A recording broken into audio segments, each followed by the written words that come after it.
The conditions were pretty terrible. I once told someone that I learned to fight with a knife long before I learned how to ride a bicycle. And when you are grinding day after day after day, there is no room in you for hope. You don't even know it exists.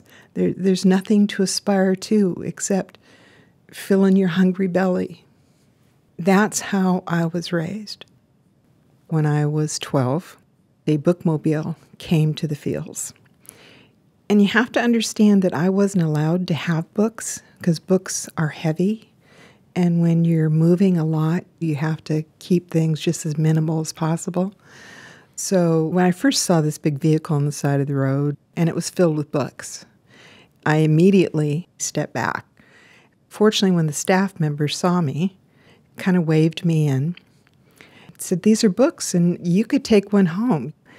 I'm like, "What's the catch?" And he explained to me there was no catch. Then he asked me what I was interested in.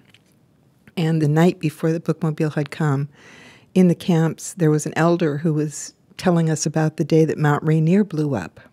So I told the bookmobile person that I was a little nervous about the mountain blowing up.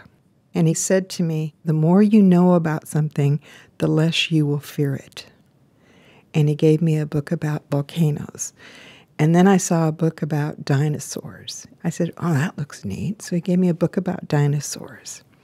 And I took them home and I devoured them. I didn't just read them, I devoured them. And I came back in 2 weeks and had more questions. And he gave me more books, and that started it.